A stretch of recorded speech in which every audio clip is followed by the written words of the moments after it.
La vie d'un Congolais ne vaut-elle pas la vie d'un Ukrainien?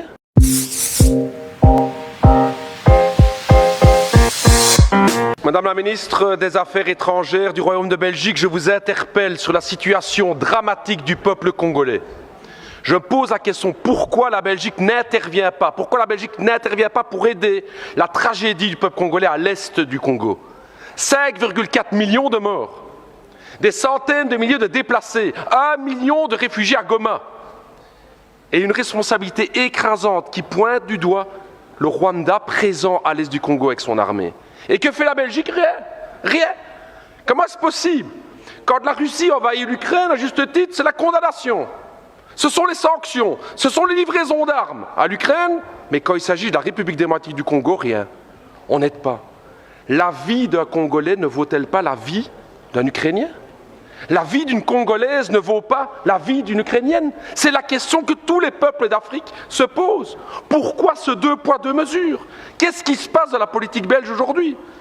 Alors je vais vous le dire, Madame la Ministre, non seulement la Belgique ne fait rien, non seulement les États-Unis ne font rien, mais je vais me dire plus.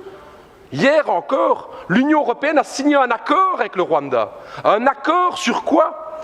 La gestion durable des matières premières, nous y sommes. Le coltan, le cobalt, le nickel, le diamant, le cuivre.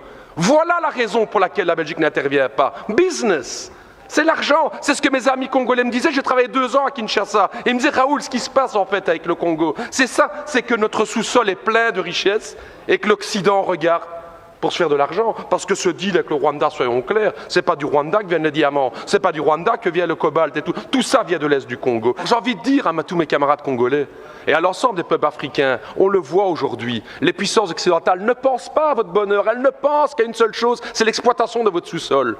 Vous pouvez aujourd'hui, vous pouvez croire à vos propres forces. J'ai envie de dire, moi, au peuple congolais, pensez à cette pensée de Patrice Emery Lumumba, cette force du Congo, justement. Pensez à Kwame Nkrumah, justement, le panafricanisme qui doit être là. Pensez à Thomas Sankara, qui disait clairement, effectivement, que les peuples africains peuvent prendre leur destinée en main. Ne comptez pas sur les gouvernements occidentaux pour vous soutenir, mais par contre, les peuples d'Europe sont à vos côtés, les peuples africains, pour vos combats, pour une vraie indépendance économique et démocratique.